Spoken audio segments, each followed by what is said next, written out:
بسم اللہ الرحمن الرحیم۔ محترم ناظرین، السلام علیکم ورحمۃ اللہ وبرکاتہ۔ ایک عورت نے کہا، یا رسول اللہ، کیا میں آپ کے لیے کوئی ایسی چیز نہ بنا دوں جس پر آپ بیٹھا کریں؟ میرا ایک بھائی غلام بھی ہے۔ آپ نے فرمایا، اگر تو چاہے تو منبر بنوا دے۔ مسجد نبوی کی تعمیر کے متعلق لوگوں کی باتوں کو سن کر آپ نے فرمایا کہ تم لوگوں نے بہت زیادہ باتیں کی ہیں، حالانکہ میں نے نبی کریم صلی اللہ علیہ وآلہ وسلم سے سنا ہے کہ جس نے مسجد بنائی۔ بقیر راوی نے کہا، میرا خیال ہے کہ آپ نے یہ بھی فرمایا کہ اس سے مقصود اللہ تعالیٰ کی رضا ہو، تو اللہ تعالیٰ ایسا ہی ایک مکان جنت میں اس کے لیے بنائے گا۔ ایک شخص مسجد نبوی میں آیا اور وہ تیر لیے ہوئے تھا۔ رسول اللہ صلی اللہ علیہ وآلہ وسلم نے اس سے فرمایا کہ ان کی نوکیں تھامے رکھو۔ آپ صلی اللہ علیہ وآلہ وسلم نے فرمایا، اگر کوئی شخص ہماری مسجد یا ہمارے بازو میں تیر لیے ہوئے چلیں تو ان کے پھل تھامے رہیں، ایسا نہ ہو کہ اپنے ہاتھوں سے کسی مسلمان کو زخمی کر دیں۔ میں تمہیں اللہ کا واسطہ دیتا ہوں کہ کیا تم نے رسول اللہ صلی اللہ علیہ وآلہ وسلم کو یہ کہتے ہوئے نہیں سنا تھا کہ اے احسان، اے حسن، اللہ کے رسول صلی اللہ علیہ وآلہ وسلم کی طرف سے مشرکوں اشارہ میں جواب دو، اور اے اللہ، حسن کی روح قدس کے ذریعے مدد کر۔ ابو ہریرہ رضی اللہ عنہ نے فرمایا، ہاں میں گواہ ہوں، بے شک میں نے رسول اللہ صلی اللہ علیہ وآلہ وسلم سے یہ سنا ہے۔ میں نے نبی کریم صلی اللہ علیہ وآلہ وسلم کو ایک دن اپنے حجرے کے دروازے پر دیکھا۔ اس وقت حبشہ کے کچھ لوگ مسجد میں نیزوں سے کھیل رہے تھے، ہتھیار چلانے کی مشق کر رہے تھے۔ رسول اللہ صلی اللہ علیہ وآلہ وسلم نے مجھے اپنی چادر میں چھپا لیا تاکہ میں ان کا کھیل دیکھ سکوں۔ میں نے نبی کریم صلی اللہ علیہ وآلہ وسلم کو دیکھا جبکہ حبشہ کے لوگ جھوٹے نیزوں بھالوں سے مسجد میں کھیل رہے تھے۔ بریرہ رضی اللہ عنہا لونڈی ان سے اپنی کتابات کے بارے میں مدد لینے آئی۔ حضرت عائشہ رضی اللہ عنہا نے کہا کہ تم چاہو تو میں تمہارے مالکوں کو یہ رقم دے دوں اور تمہیں آزاد کرا دوں اور تمہارا ولا کا تعلق مجھ سے قائم ہو۔ اور بریرہ کے آقوں نے کہا عائشہ رضی اللہ عنہا سے کہ اگر آپ چاہیں تو جو قیمت باقی رہ گئی ہے وہ دے دیں اور ولا کا تعلق ہم سے قائم رہے گا۔ رسول اللہ صلی اللہ علیہ وآلہ وسلم جب تشریف لائے تو میں نے آپ سے اس امر کا ذکر کیا۔ آپ نے فرمایا کہ تم بریرہ کو خرید کر آزاد کرو، اور ولا کا تعلق تو اسی کو حاصل ہو سکتا ہے جو آزاد کرائے۔ پھر رسول اللہ صلی اللہ علیہ وآلہ وسلم منبر پر تشریف لائے۔ سفیان نے اس حدیث کو بیان کرتے ہوئے ایک مرتبہ یوں کہا کہ پھر رسول اللہ صلی اللہ علیہ وآلہ وسلم منبر پر چڑھے اور فرمایا، ان لوگوں کا کیا حال ہوگا جو ایسے شرائط کرتے ہیں جن کا تعلق کتاب اللہ سے نہیں ہے۔ جو شخص بھی کوئی ایسی شرط کرے جو کتاب اللہ میں نہ ہو، اس کی کوئی حیثیت نہیں ہوگی، اگرچہ وہ 100 مرتبہ کر لے۔ اس حدیث کی روایات مالک نے یحییٰ کے واسطے سے کی، وہ عمر سے کہ بریرہ اور انہوں نے منبر پر چڑھنے کا ذکر نہیں کیا۔ انہوں نے مسجد نبوی میں عبداللہ ابن ابی عدار سے اپنے قرض کا تقاضا کیا۔ دونوں کی گفتگو بلند آوازوں سے ہونے لگی، یہاں تک کہ رسول اللہ صلی اللہ علیہ وآلہ وسلم نے بھی اپنے حجرے سے سن لیا۔ آپ پردہ ہٹا کر باہر تشریف لائے اور پکارا۔ کعب رضی اللہ عنہ بولے، ہاں حضور، فرمائیے کیا ارشاد ہے؟ آپ نے فرمایا کہ تم اپنے قرض میں سے اتنا کم کر دو۔ آپ کا اشارہ تھا کہ آدھا کم کر دے۔ انہوں نے کہا، یا رسول اللہ، میں نے بخوشی ایسا کر دیا پھر آپ نے ابن ابی حداد سے فرمایا، اچھا اب اٹھو اور اس کا قرض ادا کرو جو آدھا معاف کر دیا گیا ہے۔ ایک حبشی مرد یا حبشی عورت مسجد نبوی میں جھاڑو دیا کرتی تھی۔ ایک دن اس کا انتقال ہو گیا تو رسول اللہ صلی اللہ علیہ وآلہ وسلم نے اس کے متعلق دریافت فرمایا۔ لوگوں نے بتایا کہ وہ تو انتقال کر گئی۔ آپ نے اس پر فرمایا کہ تم نے مجھے کیوں نہیں بتایا؟ پھر آپ قبر پر تشریف لائے اور اس پر نماز پڑھی۔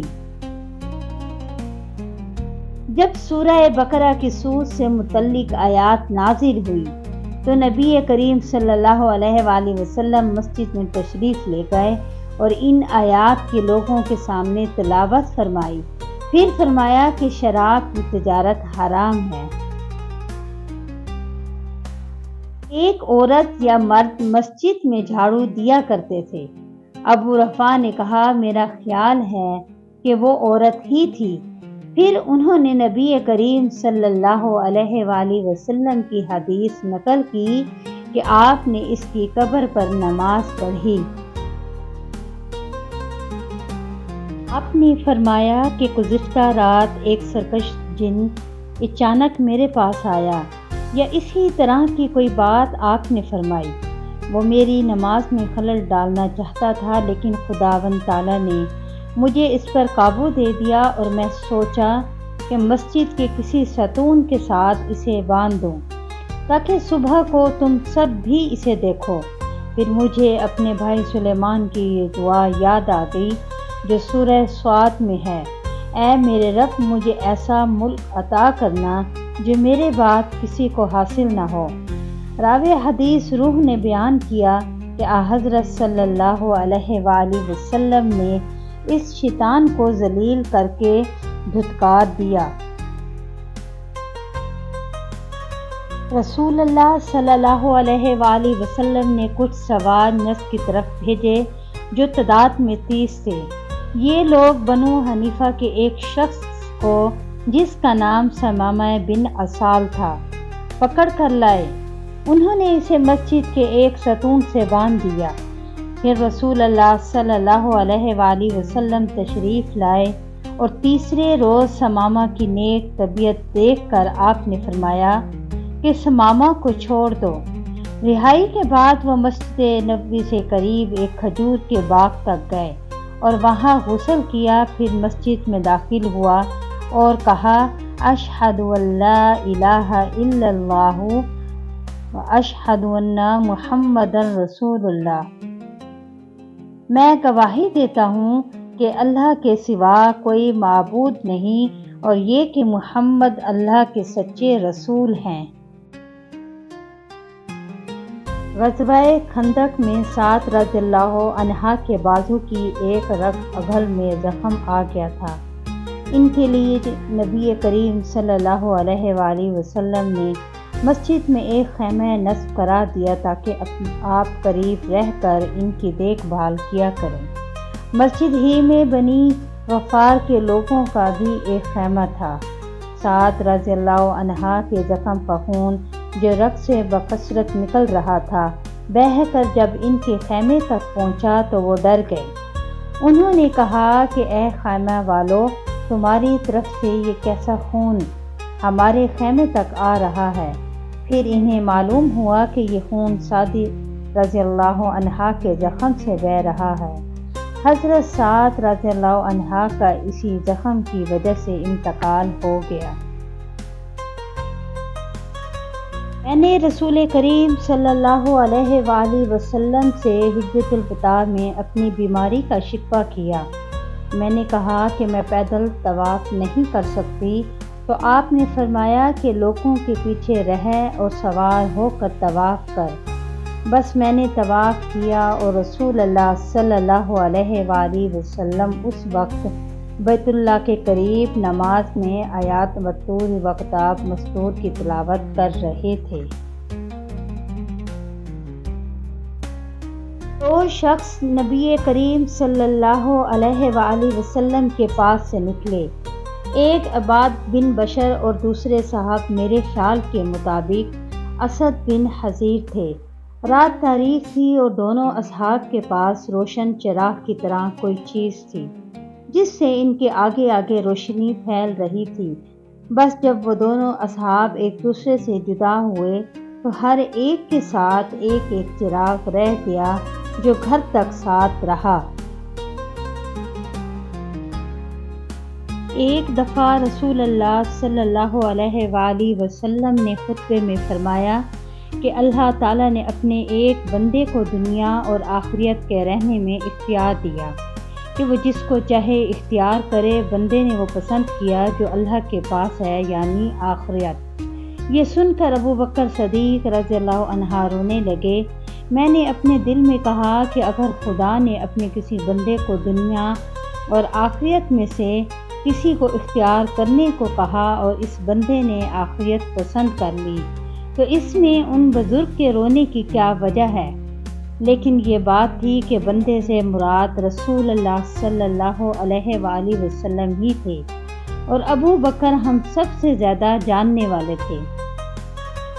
حضور صلی اللہ علیہ وآلہ وسلم نے ان سے فرمایا، ابو بکر آپ روئیں مت، اپنی صحبت اور اپنی دولت کے ذریعے تمام لوگوں سے زیادہ مجھ پر احسان کرنے والے آپ ہی ہیں، اور اگر میں کسی کو خلیل بناتا تو ابو بکر کو بناتا، لیکن جانی دوستی تو اللہ کے سوا کسی سے نہیں ہو سکتی، اس کے بدلے میں اسلام کی برداری اور دوستی کافی ہے۔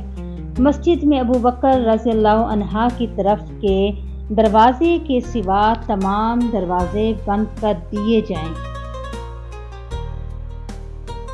رسول اللہ صلی اللہ علیہ وآلہ وسلم اپنے مرض وفات میں باہر تشریف لائے۔ سر پہ پٹی باندھی ہوئی تھی۔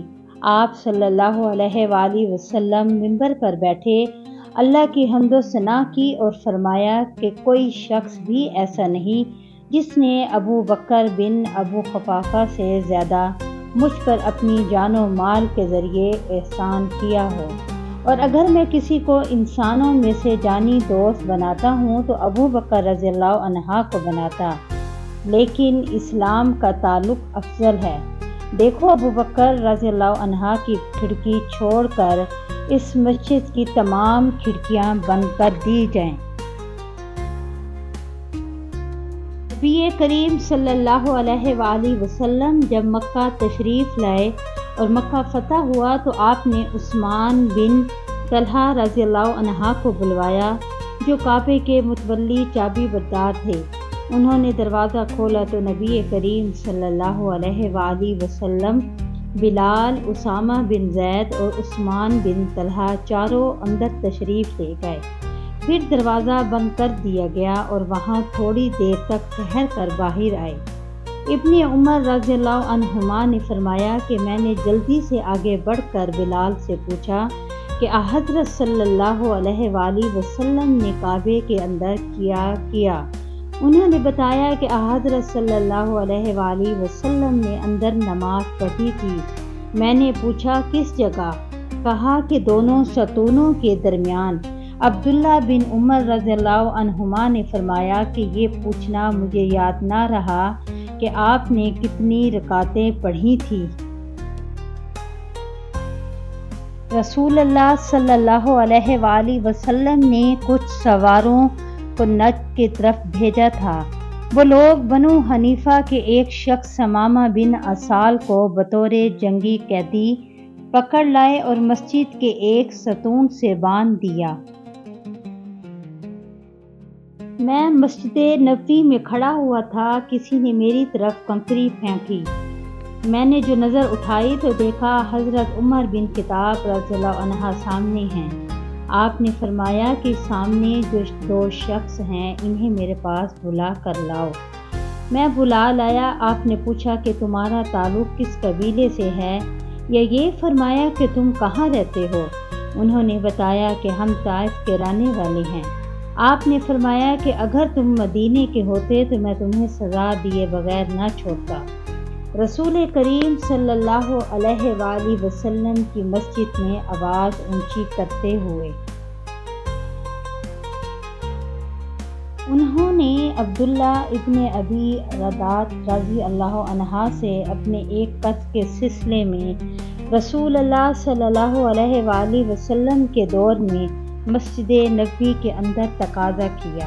دونوں کی آواز کچھ اونچی ہو گئی، یہاں تک کہ رسول اللہ صلی اللہ علیہ وآلہ وسلم نے بھی اپنے حجرے سے سن لیا۔ آپ اٹھے اور حجرے پر پڑے ہوئے پردے کو ہٹایا۔ آپ نے کعب بن مالک کو آواز دی، اے کعب!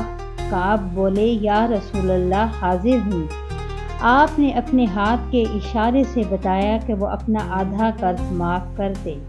حضرت کعب نے عرض کی، یا رسول اللہ، میں نے معاف کر دیا۔ آپ نے ابن ابی اراد سے فرمایا، اچھا اب چل اٹھ، اس کا قرض ادا کر۔